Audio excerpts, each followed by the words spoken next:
देशभर एक अतिशय महत्वाची मोहीम राबवण्याची जबाबदारी आपल्या सर्वांवरती दिलेली आहे. एक पेड माँ के नाम. आणि देशभर हे चालू असताना आपले आदरणीय मुख्यमंत्री देवेंद्रजी फडणवीस साहेबांनी देखील आपल्या राज्यामध्ये ही मोहीम पुढे नेत साधारण आपल्या वेगवेगळ्या विभागांच्या माध्यमातून 10 कोटी वृक्ष लागवडीचं या वर्षीचं उद्दिष्ट जे आहे ते ठरवलेलं आहे.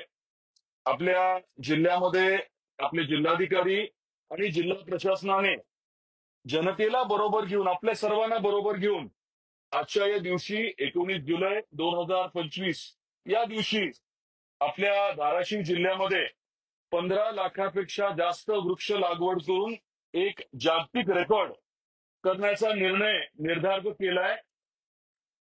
त्या अनुषंगाने आपण सर्व आता एकत्रित जमलोय. आपल्या सर्वांचे मनापासून मी आभार व्यक्त करतो. तुळजापूरमध्ये या ठिकाणी 9,000 आणि शेजारी एक 3,000 असे 12,000 झाडं घनवन या पद्धतीने आपण लावायचं ठरवलंय. आणि त्याच बरोबरीने इथे चांगलं उद्यान करण्याचा देखील आज आपण निर्धार करूया. या उद्यानासाठी पहिल्या टप्प्यात 5 कोटी रुपये आपण उपलब्ध करून द्यायचं देखील ठरवूया.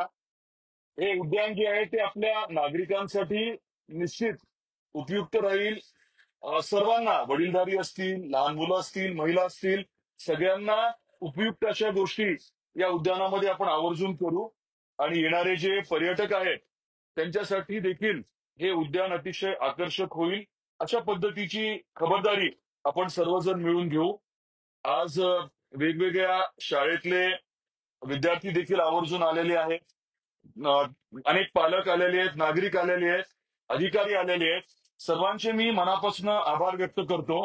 आणि हरित धाराशिव करत असताना स्वाभाविकच आहे की हरित तुळजापूर याची जबाबदारी आपल्यावरती जास्त आहे. आज जे वर्षाला 1.5 कोटी भाविक येत आहेत, बघता बघता ती संख्या 3 कोटीपर्यंत जाणार आहे. रेल्वेची कामं इतर झाल्यानंतर 5 कोटी कधी ओलांडेल कळणारी नाही.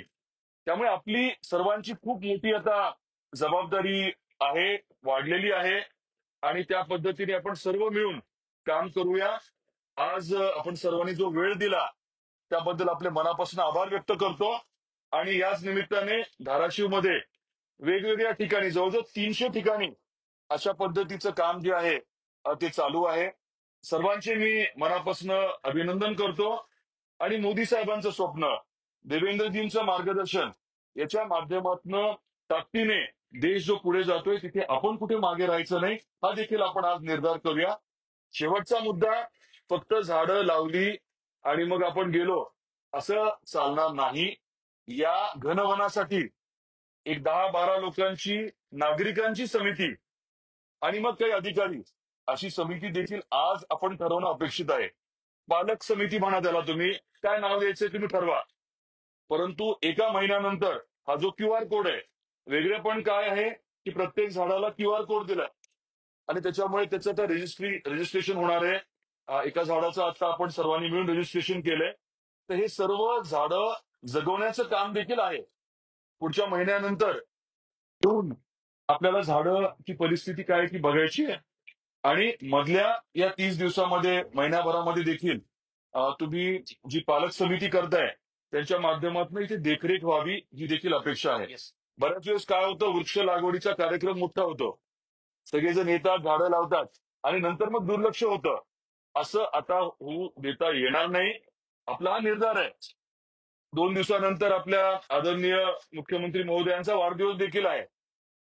तर आपली जबाबदारी जी आहे, आत्ता जे काही आपण काम करतोय त्याच्याप्रती खूप अधिकची आहे. हे परत एकदा आपल्याला सांगतो. मनापासून आपले आभार व्यक्त करून सगळ्यांना शुभेच्छा देतो आणि थांबतो. जय हिंद, जय महाराष्ट्र. वंदे वंदे भारत माता की, भारत माता की जय भवानी. जय जय जय जय जय भवानी. खूप धन्यवाद.